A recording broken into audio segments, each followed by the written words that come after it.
This is the new Moser 12 bolt. 33 spline, TrueTrac 411 gears, bolt-in axles, and I've got new BMR 2-inch lowering springs. I actually didn't want to get lowering springs, but that's the only ones I could find with a 190-pound spring rate. Now, I might have to get them re-arched or use these lift shackles, excuse me. Those backing plates, I had to cut out to 3 1/4 inch, approximately, with the plasma cutter. Sorry I didn't get that on film. So today what we're going to be doing is putting this in the car. Now, I've filmed some of this already, kind of doing a little backwards here. Already taking the backing plates off and a few other things. So the next thing I'll be doing, at least right now, is going to be taking this out, but that won't be the order you see in the video.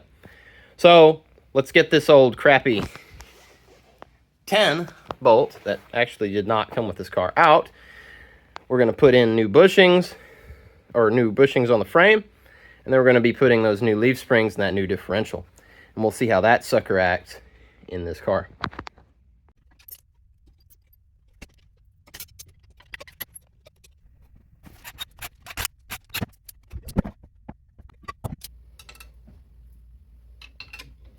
Sorry, I'm not so worried about this chunk.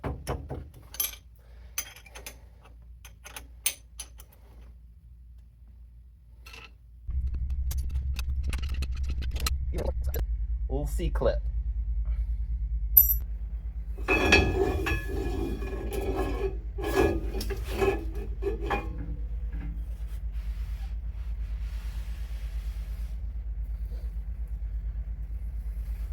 Those little weak axles. Gutless.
There you go, out of the car.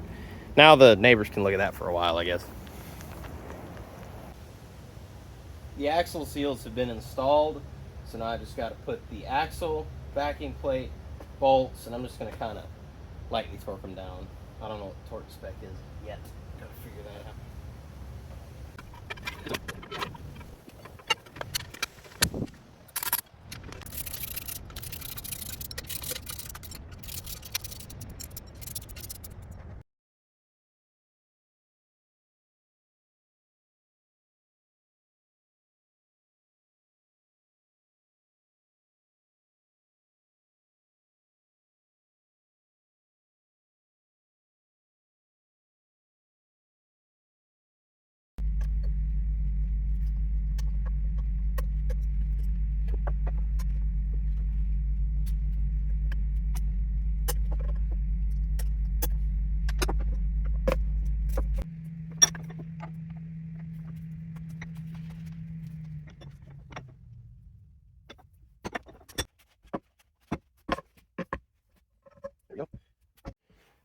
This is the new adapter U-joint I bought. See, it's 1350 and a 1310 yoke, so this will go on the drive shaft here.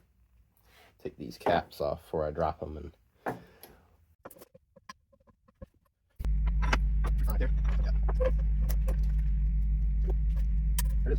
Shooting out the way.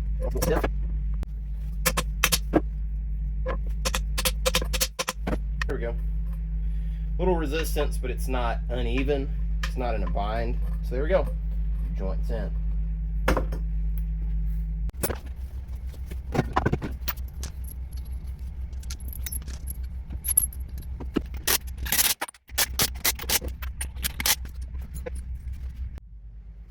Everything is tight, all the stuff's in place, the sway bar is in place, everything's looking really good.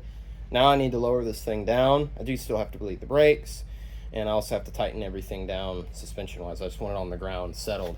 Also, got to put the U-bolts in the drive shaft. But first, let's get lowered down.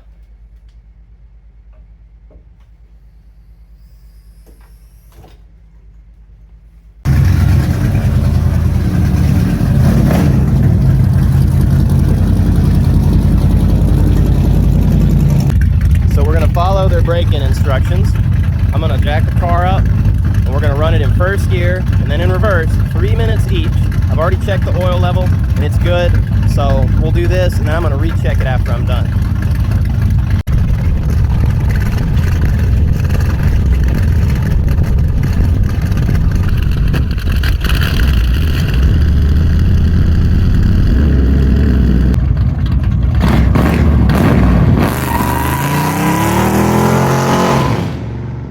About 400 miles later, the car is doing fantastic. I drove it to Kentucky, 3,600 RPM at 65 miles an hour, so it spins pretty fast on the interstate.